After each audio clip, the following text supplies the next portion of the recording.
inaasahang 1.2 milyon na mga miyembro ng Iglesia ni Cristo at higit pa ang sasama sa kanilang malawakang rally sa Metro Manila. At hindi lang yan, nationwide rally ng Iglesia ni Cristo at kasama na ang Central Luzon, buong Calabarzon, sa Liwasang Bonifacio, maging ang Visayas at Mindanao ay kasama din. Ayon naman sa balita ng RNG News, ay malaking prayer rally ng Iglesia ni Cristo sa Davao City ay dadaluhan ng 300,000 na miyembro ng Iglesia ni Cristo.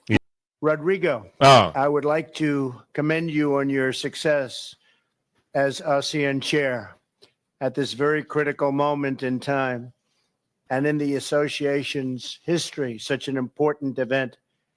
And I want to thank you for your incredible hospitality.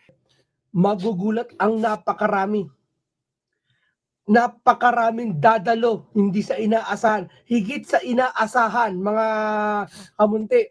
Dati sinasabi natin mga 2 million, baka maging 3 million mahigit. Bati na lang kasi kayo. Bati kayo para hindi na magkagulo ang bansang Pilipinas.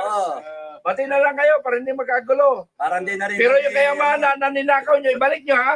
Yung kayamanan, hindi ako mabayag, hindi nyo ibalik sa taong bayan. Bibitayin pa rin ba yung mga politiko? Ay, pabigyan natin kung sabi ng taong bayan. Pabigyan natin. Pero ibalik ang kaban ng bayan.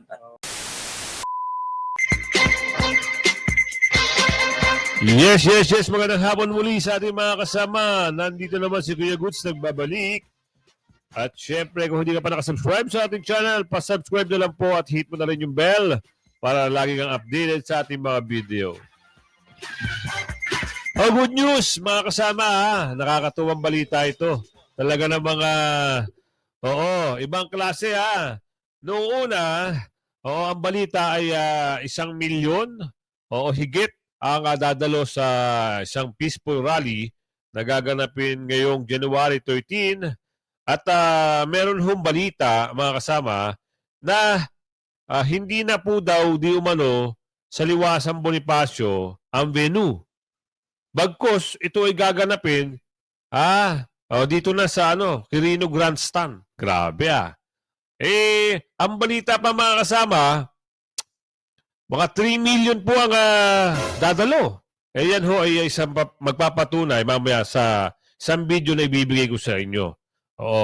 Siya ho ay nagpahayag. Ang pagkakaalam ko dito kay Kuya ay isang kaanib, kaya marami siyang informasyon. Pero marami ho nagko-comment sa akin, mga kasama, na talaga naman, puro katotohanan. Kasi nagkakakulungan na ho ng mga bus, kulang na ho ng mga van na i-arkilahin. Kasi ang dami ho. Yung isang nag-comment sa akin, Kuya Goods, kulang kami ng 50 unit na van para papunta dyan. Papunta dyan sa venue. May nag-comment din sa akin, Kuya Goods, 5 barko ang aalis ng gantong petsa. Kaya aasahan po natin dito sa mga gaganap na rally, aabutin ho ng humigit kumulang 3 milyon di umano. Pero bibigay ko yung video para mapakita ko kung sino ho yung nagpahayag ng isang balita na yon. At samantala, dito muna tayo ito nga, 2 milyon ang dadalo sa INC rally. Pero totoo po, talagang mangyayari po yung napakaraming mga magkasagawa ng peaceful rally. Ganun po lang kasimple, no? Kaya ipasok natin si Chikadora kung ano yung kwento niya dito. Pasok mo, Chikadora. Inaasahang 1.2 milyon na mga miyembro ng Iglesia ni Cristo at higit pa ang sasama sa kanilang malawakang rally sa Metro Manila. At hindi lang yan, nationwide rally ng Iglesia ni Cristo at kasama na ang Central Luzon, buong Calabarzon, sa Liwasang Bonifacio, maging ang Visayas at Mindanao ay kasama din. Ayon naman sa balita ng RNG News, ay malaking prayer rally ng Iglesia ni Cristo sa Davao City ay dadaluhan ng 300,000 na miyembro ng Iglesia ni Cristo. Ang papalapit ng January 13 ay nadaragdagan pa ang mga dadalo. Ayon naman sa RMN News, ay kalahating milyon na ng miyembro ng Iglesia ni Cristo ang inaasahang dadalo sa nationwide peace rally sa Davao City. Mga miyembro ng Iglesia ni Cristo pa lamang ito, inaasahan ding sasama at makikilahok ang iba pang netizens na hindi kaanib sa Iglesia ni Cristo, gaya na lamang ng mga certified DDS supporters. Yun. Mga ordinaryong mamamayang Pilipino na sawang-sawa na sa problemang kinakaharap ng Pilipinas sa pamumuno ni BBM na mas inuuna pa ng Marcos administration ang away politika kaysa unahin ang mga tunay na problema sa bansa na Tama. dapat bigyan ng solusyon. Paglilinaw nga ng Iglesia ni Cristo ay wala naman silang kinakampihang politiko. Ang kanilang isasagawang malaking rally ay hindi naman para kay Vice President Sara. Ang kanilang nais ay ang suportahan ang nais ni BBM na huwag nang ipagpatuloy at huwag nang i-entertain ang impeachment case laban kay Vice President Sara dahil hindi naman makatutulong sa Pilipinas ang pag-impeach kay Vice President Sara. Kita nyo? Hindi magdudulot pa ito ng malaking kaguluhan. Kaya Tama. nga ang kanilang rally ay National Rally for Peace. Hindi naman ito National Rally for Vice President Sara. Nais ng tuldukan at nais ng Iglesia ni Cristo na matapos na ang kaguluhan, ang away politika sa Pilipinas, na siya naman talagang pag-aaksaya ng panahon at oras, imbis na solusyonan na lamang ang problemang kinakaharap ng bansang Pilipinas. Pero teka lang, nagpasalamat na ba itong si BBM sa Iglesia ni Cristo dahil nga ang Iglesia ni Cristo ay pumabor kay BBM na huwag nang ipagpatuloy ang impeachment case laban kay Vice President Sara. Samantala, pinagtawan na naman ni Mr. Real Talker ang sinabi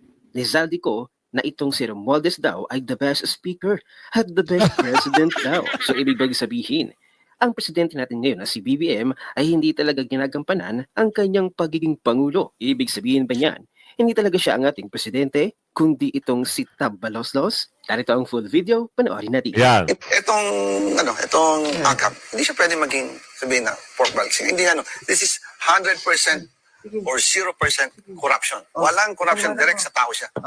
Ang congressman, hindi siya naghahawak ng pera. It's DSWD. Ang namimili ng recipient, DSWD. So paano siya nagkakaroon ng corruption once yan hinawakan? Katulad ng confidential fund. Yan, confidential fund. Hinawakan mo yan. Paano hindi ka matitap? Binigyan ka ng 125 billion, binigyan ka pa rin. Isipin mo in 11 days. Tinanong pa sila police. Interrupt natin si Kuya. Oh, sinagot. Di ba sinagot na ng COA yan? At sinagot na rin ni Attorney Vic Rodriguez, Senador Vic Rodriguez yan sa interview niya kay Miss Karen Davila. Hindi ka pa nasupalpal doon, Kuya, doon sa sagot? Ang dapat ang submit ng report ng COA by January o February this year. Pero minadali ng mga bakulaw. Bagay. Kayo nga pala yun. Oo, di umano. Sabi dito. Dapat January o February ang submit. Ano ginawa? Ang dami naghain. Kaya mamaya abangan nyo kung sino yung naghain. At bakit merong mga bakulaw na parang ayaw po munang pumirma. Sino magpapaliwanag yan? Mamaya-maya, abangan nyo. Tutuloy natin to. Ito si Kuya talaga, Ibang Naisingit talaga ni Unano. Talagang naisingit ni Unano yung confidential at saka yung 11 days. Unano! Huwag nyo nang linlangin ang tao. Yan. Sige nga, ipaliwanag mo to, Unano. Bakit marami ang mga nagrereklamo na 5,000 dapat ang ipapamigay sa kanila pero bakit ang napunta sa kanila 3,000 lang? Paliwanag mo yan, Unano. Malaki pa nga yun sa'yo, brother ang comment sa akin dito, 1,000, 1,500 na lang natatanggap nila sa Mindanao pero ang sa puso nila, yung mga PDP line. Tsaka yung mga party list na inendorso ni Tatay Digong, PPP party list, Duterte party list, Epano party list, at Sagi party list. Siyempre yung PDP, isusolid nila yan. Yan ang katunayan. Kahit kinuha nila yung 1.5, sabi nila, Kuya Goods, kahit kinuha namin 1.5, ang puso namin, nasa mga Duterte pa rin. Yan ang katunayan. Tuloy natin to. Yun naman pala. Kasama nyo naman pala ang DSWD. Ang DSWD naman pala ang magdidistribute. Bakit andyan pa kayo? Ayan, yan. Nakisali pa kayo. Tama. Ikaw, Unano ka, wag mo kaming gawing tanga. Gagamit daw sa pamumulitika ng ilang mambabatas ang pondo para sa Kapos ang Kita Program o AKAP. Yan ang ibinunyag ni Baguio City Mayor Benjamin Amagalong na tinawag niya pang 777 scheme. Kung bakit alamin sa frontline report ni Marian Enriquez. sa gitna ng kaliwat. Itong 777 ito yung binunyag ni Mayor ng Baguio.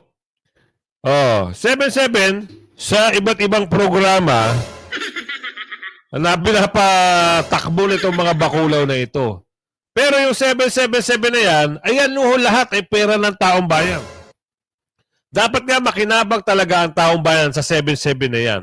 Pero ang nangyayari ngayon, dahil nga sila ang mayroong kapangyarihan daw, di umano, sa ngayon, abangan nila sa susunod na mga panahon. Di ba? Kaya yung ibang lawmaker na naghain ng, yung parang gusto pumirma, parang hindi. Kasi nabalitaan nila itong 3 milyon. 2 milyon. Sabihin natin 2 milyon na atin. Huwag mo pa hindi pa kasama dito yung isang religious group na kay OJC. Hindi pa kasama dito yung taong bayan na sumusuporta kay BP Sara at kay Tatay Digong na 32 milyon. Hindi pa kasama dyan yung mga OFW at mga migrante. Hindi pa kasama dyan yung mga kapatid na taga Mindanao, mga Islam o Muslim. Hindi pa kasama dyan yung mga grupo, FGF, at yung ating kababayan na solido. Saan man panig yan ng Pilipinas o saan panig man ng bansa yan. Hindi pa kasama yan dyan. Ano pa yung nanonood sa mga internet natin? May nagsabi pa sa comment ko. Kuya Guds, uuwi ako. Naku, ayan na. Diba? Marami ho talagang gusto sumuporta dito sa gagawing peaceful rally. Eto, bibigay ko sa inyo yung yung balita rito. Eto naman talaga naman magugulat ka. At meron ditong video, nag-imbita yung patungkol ito doon sa impeachment kay BP Sara. Nag-imbita. Ano inimbita nito? Mga kabataan. Mamaya si Mount Tapo papakita ko sa inyo kung ano yung mga balita. Tayo naman ay nagre-reaction patungkol sa video. Ito, lawmaker hesitate to sign impeachment campaign versus BP Duterte. Bakit? Nabalitaan ba nila itong 3 million, 2 million na sasama? Baka yung 2 million, 3 million o 3.5 million o 5 million. Balita nga natin baka masarado yung kahabaan ng Rojas Boulevard at di ba? Baka masarado lahat yan. Tapos hanggang doon. Alam nyo ba ang daan, mga kasama? Kung mga nakaban kayo, baka yung mga van at bus dyan, hindi na rin makapasok dyan. Ang mangyayari dyan, baka lakarin, magmula Pasay hanggang Quirino Grandstand. Itong mga, sa dami ho. Ilang milyon ang nababalita dito ngayon pa lang. Paano pa yung hindi pa ka-membro? Diba? Sinabi ko sa inyo, yung hindi pa hindi pa membro, at yung gustong sumama. 'Di ba? At yung mga kababayan natin na talagang gustong-gusto, kahit maglakad diyan, talagang pupunta yan. Eto na. Nakabalita siguro kaya ayaw pumirma Eto, pasok natin 'to. Posibleng hindi pumirma ang ilang kakandidatong kongresista sa mga impeachment complaint laban kay Vice President Sara Duterte. Bakit? House Secretary General Reginald Velasco na posibleng nababahala ang ilang kongresista na mawala ng boto sa Mindanao kapag pumirma sa mga reklamo. Kongresista na posibleng kapusin sa oras ang pagproseso sa mga impeachment complaint laban kay VP Sara. The moment they sign this or endorse, the moment they endorse through their signature, through a resolution, any of the complaints, it could affect their candidacy efforts, especially if one congressman is running for a national post like a senatorial bet or party list. Party list candidates are voted nationwide. Maybe one of their concerns is the votes that they could gather potentially from Mindanao. No. Inendorso ng 6 na kongresista ang 3 impeachment complaint laban kay VP Sara na nakabase sa sinasabing manumalyang paggastos sa 612 million pesos na confidential funds ng Office of the Vice President at Department of Education. Hindi pa naman tiyak kung kailan ihahain ang ika-4 na reklamo na posibleng i-endorso na mahigit 10 kongresista mula sa mayorya at minority bloc. Nakatakdang bumalik ang sesyon ng Kongreso sa January 13.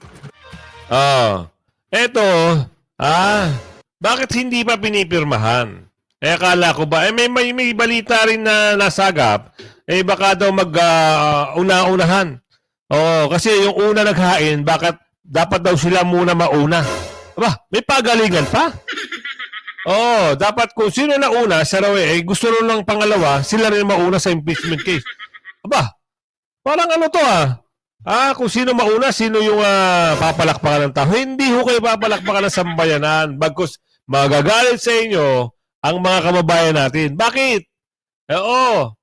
Kasi naman, puro pang, di ba? Puro kayo ganyan. Yung magaling na nagagawa ng mga Duterte, ni Bibi Sara, sinisilip nyo. Bakit? Dahil sa mga pansarili nyong ambisyon. Kaya nyo sinisira ang pangalan. Hindi ho pwede. Nakatatak na ho sa mga taong bayan ang mga nagawa ng Duterte. At wala na ho kayong magagawa doon. Ando na yun. Konkreto ho yun. Hindi basta-basta yun. Diba? Kaya wag na ho kayong mag-aapila. Magsitigil na kayo. Baka gusto nyo pa ng patunay. Baka gusto nyo pa ng patunay. Ipapakita ko sa inyo. Baka sabihin nyo, niloloko kayo. Ang tatak Duterte, nakarating na ho ng ibang bansa yan. Kaya wag ho kayong magpipiling-piling. Eto, papakita ko sa inyo. Baka mamaya Rodrigo, I would like to commend you on your success as ASEAN chair. Ulitin natin Ulitin natin.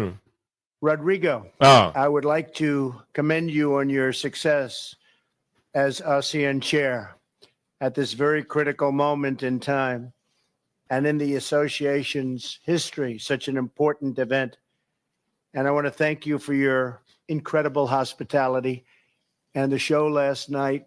The talent at that show, I assume mostly from the Philippines, was fantastic. Thank you. And you were fantastic also, very much from the Philippines. We couldn't tell the difference. Anong masasabi niyo mga kasama? Di ba? Ang tatak Duterte, hindi na nila kayang pantayan yan. Kahit ano pang paninira nila, kahit ano pang ibato nila, di ba? Nangingibabaw ang katotohanan. Kasi hindi naman talaga kurap ang mga Duterte. Di ba? Ang ganda ng mga ginawa. Ano ba mga pinagagawa? Alam na mga OFW yan. Alam na mga migrante yan. Alam na mga kababayan natin yan. Kaya kayong mga durobo at kayong mga may samambalak sa pondo ng bayan, kayo ho ay kakarmahin, sabi ni Aling Leticia. Ito na nga, nangyayari na. Sinagot na naman ni Atty. Vic Rodriguez ng lahat niyan. Sinagot na rin ng COA. Di ba? Bakit kailangan hindi ma-impeach? Ito, paparinig ko sa inyo. I-replay ko na lang ho.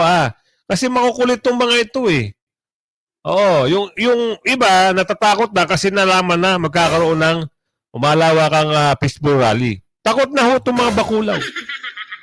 Tahimik na nga sila Pasin nyo, tahimik na ho sila. Maski itong yung tatlong taga Maynila. Sabi ni Aling Gabriela, yung tatlong taga Maynila, tahimik na rin. Dapat kasi hindi kayo nahimasok malapit na ho ang Mayo. Titignan natin kung mananalo. Basta, ito lang ikakampanya ko ulit si Yorme yung linyada ni Yorme hanggang doon sa konsihal. Mula kongresista hanggang sa konsihal, bise. Solid nyo.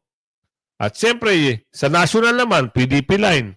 At yung mga dalawang doktor na magagaling si Doc Willie Ong at si Richard Mata. At siyempre yung party list, PPP party list, Duterte party list, Epano party list, at Sagi party list ni Congressman Marcoleta. Sorry, senador pala. Senador na. Ito. Bakit hindi kailangan ma-impeach? Makukulit tong mga to. Kung sino yung kanina nakita nyo at mamaya dito sa isang pahayag dito, papakita natin. Bakit? Senador Vic. Dapat ba ma-impeach si Vice President Sara Duterte? Pakita muna nila yung ebidensya. Yan. At hayaan natin yung mga senator judges mag-appreciate ng ebidensya kung sakasakaling tumuloy yan. Okay, last words. Bakit dapat iboto si Attorney Vic Rodriguez? Sapagkat ako'y lalaban sa korupsyon. Yan. At alam ko kung paano labanan ito, amendahan ko yung plunder law at pag naamendahan ko yan, ibabalik ko ang death penalty. Sapagkat pagod na ang sambayan ng Pilipino sa korupsyon at nakita natin kung saan patungo ang ating bansa. Kawawa naman tayo. At Alright. Diba? O, bakit kailangan niyo boto si Attorney Vic o Senador Vic? Dahil paglalaban niya tayo. Yun lang, napakasimple. Kaya huwag kayo magtatapya sa PDP line kasi marami hong sumisira kay Attorney Vic eh. Kay Senador. Marami. Pero hindi aabante yan hanggat andito yung mga supporters ng mga Duterte at siyempre supporters niya. Ganon din tayo. Kung sino yung sinuporta ng Pangulong Duterte, doon tayo. Hindi tayo susuporta doon sa mga, alam nyo na, mga kilabot ng kabanamba. Kaya ito, ano man meron dito? Nakakaurat ito eh. Alam mo, ibig sabihin, nagpaano pa ng meeting? Alak ng bugi kayo? Nagpaano pa kayo ng meeting talaga? Ewan ko lang kung talagang aabante itong mga sinasabi nilang mga, mga naghain ng impeachment complaint versus VP Duterte, nagpulong. Hindi natin alam kung ano yung pinagpulungan nila. Sorry may sipon kasi ako kanina pa tong umaga. Malamig kasi, may snow. Ngayon, isipin nyo mga kasama. Ito bang mga makikita nyo dito sa video na ito, katuwa-tuwa kaya ito? Parang hindi kayo parang gusto nyo, ay nako. Ito na, ipapasok ko na sa inyo. Ipasok mo, taga-Apo. Rosalie, ano yung resulta ng pagpupulong tungkol sa impeachment? Pinulong ng Makabayan Bloc lawmakers, kabilang na o partikular na si House Deputy Minority Leader at Teachers Party List Representative Franz Castro, ang mga naghain ng impeachment complaints laban kay Vice President Sara Duterte. Noong Lunes nang magpadala ng invitation ang Makabayan Bloc sa mga nag-endorso at naghain ng reklamong ibig mapatalsik sa pwesto ang pangalawang Pangulo. Alas 10:48 ng umaga ito isinagawa dito sa House of Representatives. Sa kasalukuyan, 3 reklamo na yung naihain laban sa Vice Presidente na nag-ugat sa paggastos nito ng confidential funds. Subalit bate kay House Secretary General Reginald Velasco, may nagbabalak pang maghain ng ika-4 na impeachment complaint at magmumula ito sa majority members ng Kamara. Ayon naman kay Representative Castro, kailangang mapag-usapan ng mga naghain at nag-endorso ng impeachment complaint ang mga susunod nilang hakbang para kalampagin at mahikayat ang House leadership na aksyonan na ang impeachment complaint. Kabilang naman sa mga hakbang na kanilang isasagawa sa susunod na linggo ay yung pagkalap ng pirma mula sa iba't ibang sektor para makakuha ng suporta kaugnay nito. Balik sa iyo, Aga. Sino ba yung mga nakita nyo? Mga kilala ba yan? Parang mga taga. Anak ng tipakalong. Baka nakapasok. Bakit nakapasok eh? Diba? Bakit pinapayagan yan dyan? Hindi mo nga kilala yun. Baka mamaya ay, nakakasar. Diba? Ibang klase ho nangyayari. Sabi ni Jessica rito, yung mga taga-bundok nagsama-sama na. Jessica. Totoo ba yan? Sabi sa Peaceful Rally, ilang milyon ang atin. Ito na, gusto kong mabibigay sa inyo kung sino yung nagsalita. Patungkol. Ang pagkakaalam ko si Kuya ay isang kaanibo. Kung ako yung nagkakamali, correct nyo na lang po ako. At ang title dito, Iglesia ni Cristo, hindi pala available ang Quirino Grandstand. Pero biglang nagbago. Abangan natin kung ano talaga. Kung ano ba yung sasabihin niya dito. Kasi, ang Liwasang Bonifacio, medyo makipot, masikip. No? Kumpara doon sa atin, kumbaga, kung atin ay 3 million, makipot. Baka talaga masarado ang mga kalsada. Ito, para mas maganda siya na magpapaliwanag sa'yo. Kuya, pasensya ka na at i-reaction natin yung video mo ha. Ito. Magugulat ang napakaraming dadalo, hindi sa inaasahan, higit sa inaasahan, mga kamunti. Dati sinasabi natin mga 2 million, baka maging 3 million mahigit. Sa akin, Chori, baka mapuno Maynila eh. Ang problema nito, yung mga nag-book ng liwasang. Yan. No. Grabe talaga. Alam mo diyan sa LGU, diyan sa ano, diyan hindi LGU may kasalanan eh. Hindi pala natuklasan ko. Maaring yung kasi ganito 'yan. Yung yan palang luneta na 'yan, pag hihingi ka ng permiso, hindi sa LGU. Yan ang pag-uusapan natin, hindi pala doon kay Hani Lacuna o doon sa LGU ng Maynila, no? Meron ka palang sa national ata na tinatawag yung pagpapaalam na yan.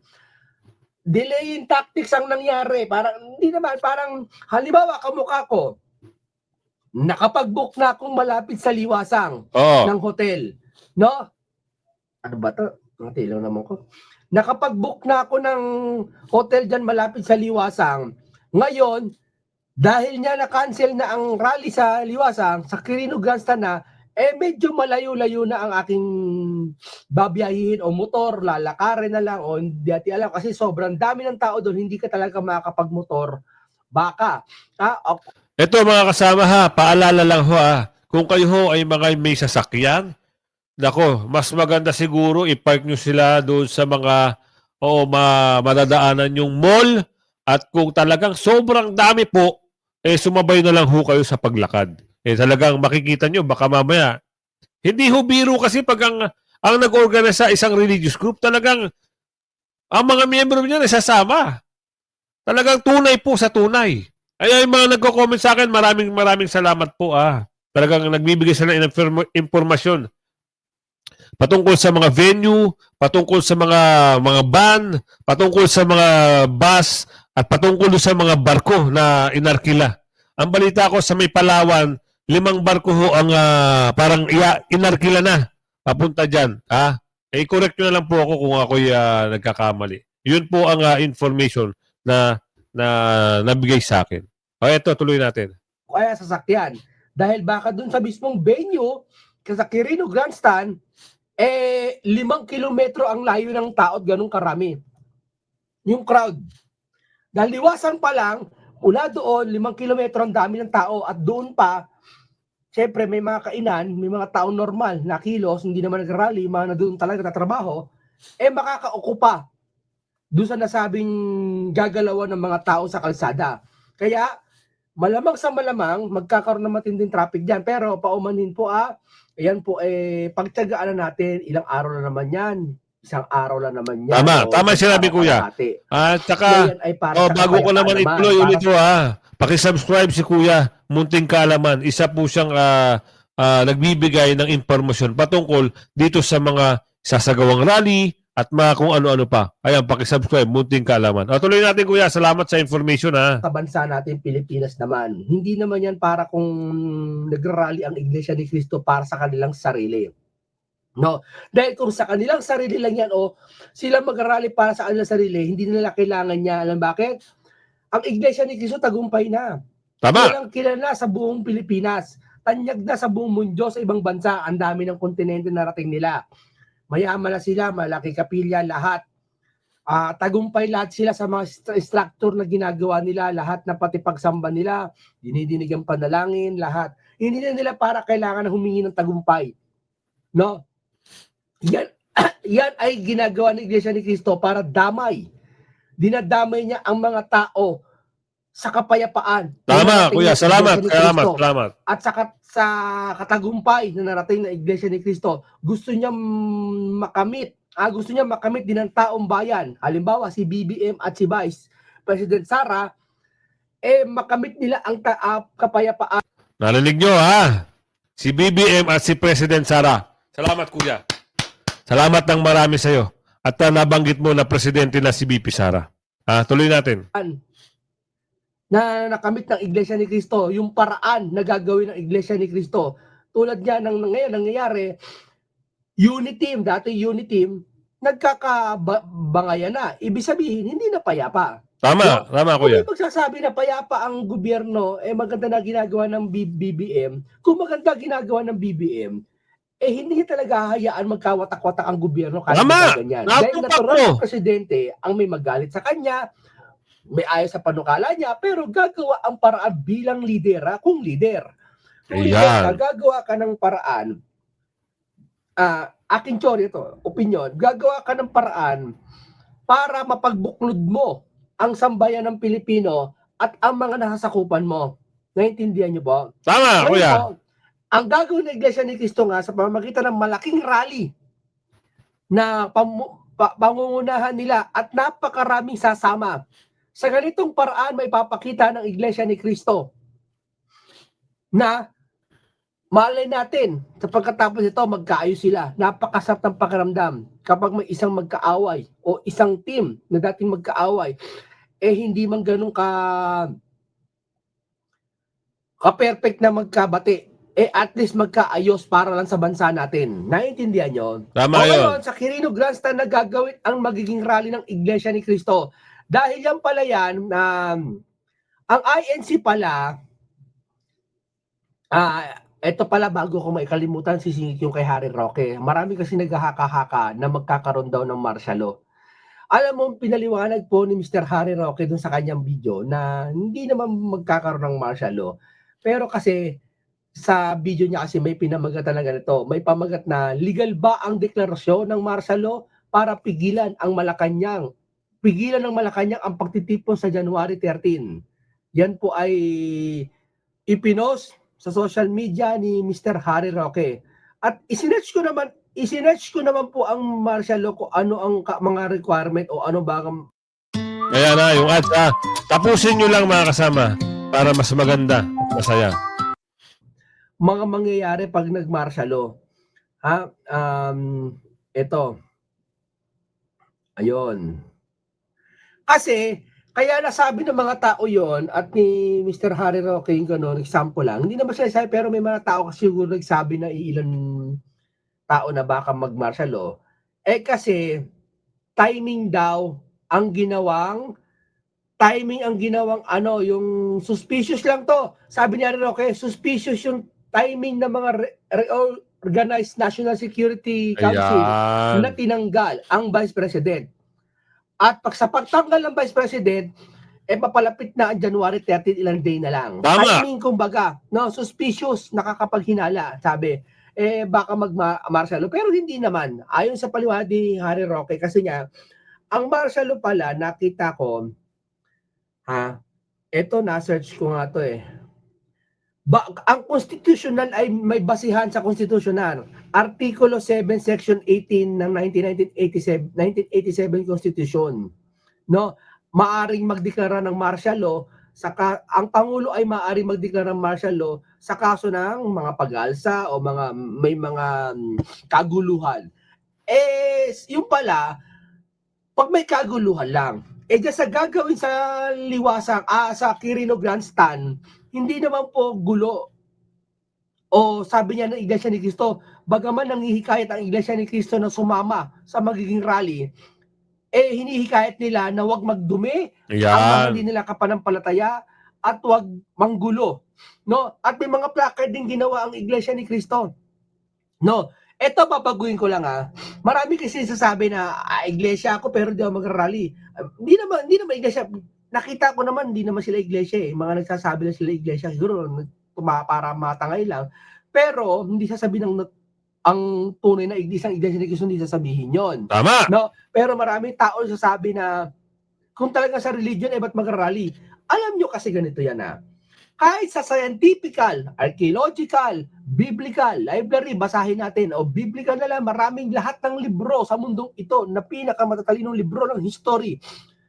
Wala akong nabasa o wala kang mababasa na ang rally ay masama. Ayun! Kita nyo, mga kasama, ito lang isang patunay na talagang gusto ng isang reliyong ito. Isang religious group na ito na talagang mapayapa ang gagawin nilang pagrarally. Magaling din ito si Kuya Di ba? Alam niya kung ilan ang dadalo. Kasi may mga talaan yan. Alam nila kung ilan na. Kasi doon pa lang sa sa lokal nila, aalamin nila kung ilan na bago dumating yung araw. Kasi nakaprepare na yung mga sasakyan na yan. Oo, aalamin kung ilan yung sasama, ilan yung nahikayat, ilan yung papunta talaga doon sa venue para halimbawa na magkaroon ng uli ng pabalik, O, bibilangin uli kung kumpleto ba yung nakauwi, may naiwan ba. Kaya alam ni Kuya, alam ho, kung ilang milyon ang dadalo. Oh, estimated. 2 million, 3 million, plus. Ito pa, plus. FGF, sama nyo pa yung ibang religious group. Sama nyo pa yung ibang kababayan natin na pupunta na galing ng probinsya, yung mga solido. Isama nyo pa yung mga taga Mindanao. Sama nyo pa yung mga taga Mindanao na pupunta dito, yung taga Palawan, taga Cebu, taga Davao, taga... Ang dami ho. Ang dami ho nagpapahayag na kanilang kagustuhan na makapunta dyan. O, isang survey tayo mga kasama. O, kailan at saan? O, saan kayo pupunta? Liliwanagin natin ha. January 13 at mayroon hong pagbabago sa venue. According sa video na ito. Oo. At mayroon pa akong papakita sa inyong video ha. O, tandaan ha, January 13 at abangan natin yung pinaka-final. Nabanggit ni Kuya, parang Quirino na ang final. Kasi maliit nga naman yung liwasan. Sana lang talaga. Tuloy pa natin to para may sasabihin pa kaya siya dito na na mga importanteng mensahe. Ito to. Sa kapayapaan. Walang masama. Tayo lang nakapag-isip sa atin sa loobin na masama ang rally na gagawin. Haka-haka natin, opinion natin kasi nasanay tayo ang rally gagawin masama. Pero wala. Religious siya mag-rally, hindi. Pinipilit na sinasabi sa sarili ng kalooban natin na masama yan. Kasi nga hindi natin napagmasdan kung ano talaga ang rally na yan. Ayan ang ginagawa ng mga taga-bundok, Kuya. Yung rally na masama, yung mga nanggugulo. Ganun lang yun, Kuya, kasimple. Tuloy. Hindi po masama. Wala po nababasa sa anumang libro o Biblia na masama mag-rally. Lalo na para sa kapayapaan. Example ko, halimbawa ganito. Yung paniniwala mo kasi ganito, yung sarili nating haka. Na masama yan, pero walang batayan. Yun. Kaya ngayon, naliwanagan na tayo, January 13, ipa-final na ba natin to? Gusto ko kasi magkaroon ng pinaka-konkreto Abangan natin sa ganang mamayan. Pero, malapit lang naman kung halimbawa sa liwasan kayo magpunta, malapit lang ho yan. Konting kembot lang at siguro mga ilang kilometro, kayang-kaya hong lakarin. Kayang-kaya hong lakarin. Baka nga yung liwasan hanggang doon sa Quirino Grandstand ay mapuno rin ng tao. Oo. Kung halimbawa ho lang pero malawak ho ang parkingan sa may bandang liwasan.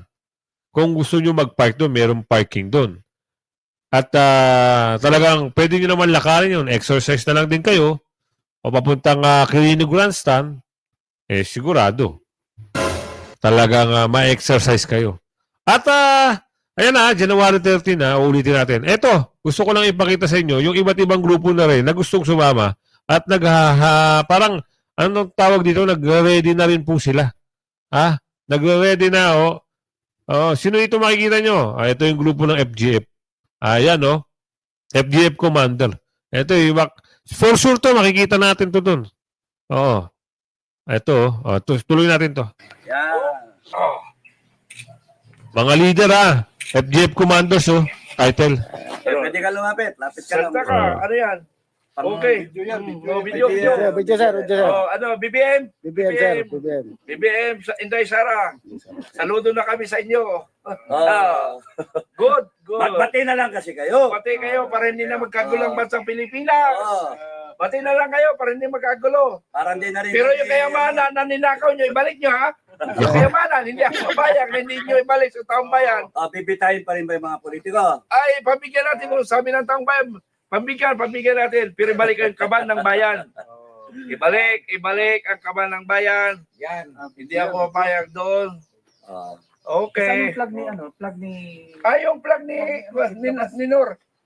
Asaan yun? Nasaan na? Okay. Muslim ito si Commander ng FGF din. Huwag mo papatayin. Huwag mo lang yun. Sige lang, kasi... Meron kami Pangkirila lang naman yan Girila. Yeah. Yan pala. Yan. Bansay! Arigato! Baliktad. Yan. Ayan. Point. Lapitan mo, tutukan mo. Tutukan. Point na Point. ganyan. Point. Point. Ayan ha. Ayan, lagi kong sinasabi, kung hindi ka pa nakasubscribe sa ating channel, mag-subscribe ka, huwag kang magpapahuli sa mga balita, issue, reaksyon ng bayan. Nabubulol na ako dahil may sipon nga ako mga kasama eh. Pasensya na ho kayo at medyo ngongo tayo ha. At medyo namamaos dahil malamig ha. Nagyayelo. O yan ha, hanggang sa muli, bye-bye.